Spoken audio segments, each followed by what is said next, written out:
సరే దాని మీద పెద్ద ఉపయోగం అనేది ఆయనకి ఉండదు, ఎవరికి ఉండదు. ఎందుకంటే గతంలో పవన్ కళ్యాణ్ గారు మాట్లాడిన మాటల మీద మనందరం కూడా చూసాం. ఒకసారి ఆయన క్రిస్టియన్ అని చెప్పారు, నేను బాప్టిజం తీసుకున్నా అన్నారు.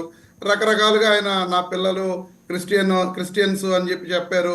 ఆ తర్వాత మన కూటమి ప్రభుత్వం నెగ్గిన తర్వాత పవన్ కళ్యాణ్ గారు బీజేపీ ఇచ్చిన రోడ్డు మ్యాప్ ప్రకారం ఆయన సనాతన ధర్మ పరిరక్షకుడుగా ఆయన మాట్లాడుతున్నారు. ఈ ఆంధ్ర రాష్ట్రంలో ఇప్పటి వరకు ఎవరు కూడా హిందూ ధర్మాన్ని పరిరక్షించినట్టు, కేవలం ఆయన అధికారంలోకి వచ్చిన తర్వాత సనాతన ధర్మాన్ని పరిరక్షించే విధంగా ఆయన ముందుకు వెళ్తున్నాను అని చెప్పడం అనేది ఎవరు కూడా విశ్వసించడం లేదు. ఎందుకంటే క్లియర్గా తిరుపతి లడ్డూల వ్యవహారం విషయంలోనే ఇది పవన్ కళ్యాణ్ గారి విషయంలో అందరికి కూడా అర్థమైపోయింది. ఆ రోజున మీ వ్యూహం ఏంటి?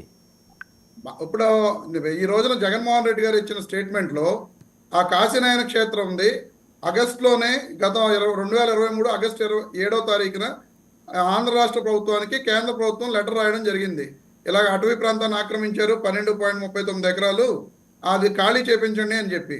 కానీ ఆ కాశీనాయన క్షేత్రం యొక్క అక్కడ జరుగుతున్న కార్యక్రమాలు కానీ, పవిత్రత కానీ, దాన్ని అంతటిని కూడా తెలుసుకున్న జగన్మోహన్ రెడ్డి గారు ఆగస్టు 18, 2023న అప్పటి కేంద్ర అటవీ శాఖ మంత్రి భూపేంద్ర యాదవ్ గారికి లెటర్ రాసి దానికి ఎంత నష్టపరిహారం అయినా ఇస్తాం, అక్కడ ఉన్న బిల్డింగ్స్ కానీ అవి కానీ ఏమి కూడా డిస్ట్రాయ్ చేయొద్దు, డెమాలిష్ చేయొద్దు, మీకు లేదా దానికి నష్టపరిహారం కానీ లేదా భూమికి భూమి కానీ ఇస్తామని చెప్పి లెటర్ పెట్టడం జరిగింది. ఆ లెటర్ పెట్టిన దాని మీద అప్పటికి అది కార్యక్రమం ఆగిపోయి అలా ఉంది. కానీ ఈ రోజున ఏ పవన్ కళ్యాణ్ గారి చేతిలో అయితే అటవీ శాఖ ఉన్నదో అదే పవన్ కళ్యాణ్ గారి శాఖ నుండి అక్కడ కలెక్టర్ గారికి వెళ్ళిన ఇన్స్ట్రక్షన్స్ బట్టి కలెక్టర్ చెరుకూరి శ్రీధర్ గారు అవన్నీ కూడా డెమాలిష్ చేయమని చెప్పి చేపించడం జరిగింది. మరి సనాతన ధర్మ పరిరక్షకుడుగా చెప్పే పవన్ కళ్యాణ్ గారు ఈ రోజు వరకు కూడా ఆ కాశీనాయన క్షేత్రంలో జరిగిన డెమాలిషన్స్ మీద ఎక్కడా కూడా చిన్న స్టేట్మెంట్ ఇచ్చిన దాఖలాలు మనం చూడాలి. కానీ నేను ఉప ముఖ్యమంత్రి మా లోకేష్ గారిని చేయాలని చెప్పి జరిగిన ఇష్యూ అన్నింటిలో కూడా ఉన్న లోకేష్ గారు కాశీనాయన క్షేత్రం మీద ఆయన స్పందించడం జరిగింది. ఆయన ఏం చెప్పారు, అది జరిగిందేదో జరిగిపోయింది, నేను దానికి క్షమాపణ చెబుతున్నాను, ఆ కాశీనాయన క్షేత్రంలో పోల్చబడినవన్నీ కూడా ఆయన సొంత డబ్బులతోటి నిర్మిస్తానని చెప్పి లోకేష్ గారు చెప్పడం జరిగింది. మరి ఆ శాఖకు సంబంధించిన పవన్ కళ్యాణ్ గారు ఆయన కనీసం మాట్లాడలేదు.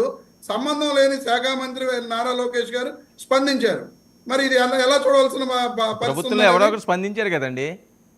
ప్రభుత్వంలో ఎవరో ఒకరు స్పందించారంటే ఎలా కుదరదు సార్? శాఖకు సంబంధం లేని వ్యక్తి ఎలా స్పందిస్తారు? ఇప్పుడు రేపొద్దున లోకేష్ గారి శాఖ గురించి, అసలు హోంమంత్రి గారి శాఖ గురించి పవన్ కళ్యాణ్ గారు స్పందిస్తేనే రకరకాల కామెంట్స్ వచ్చినాయి, మీరు చూసారు.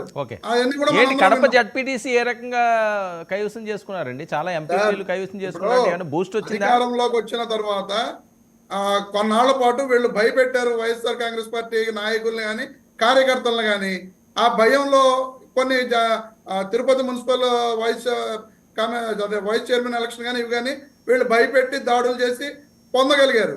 కానీ ప్రజలందరికీ, వైఎస్ఆర్ కాంగ్రెస్ పార్టీ నాయకులకి కార్యకర్తలకు కూడా అర్థమైపోయింది, వీళ్ళు అక్రమ కేసులు పెడతారు, మనం జైల్లో ఉంటాం, ఎంత 2 నెలలు ఉంటాం, 3 నెలలు ఉంటాం, కేసులే కదా వీళ్ళు పెట్టేది, సరే ఎంత దూరం వెళ్తారో చూద్దాం అనే ధైర్యం, తెగువ కూడా కేవలం కూటమి ప్రభుత్వం చేసిన ఈ అక్రమ కేసులు, అక్రమ దాడుల కారణంగానే ఈ రోజున వైఎస్ఆర్ కాంగ్రెస్ పార్టీ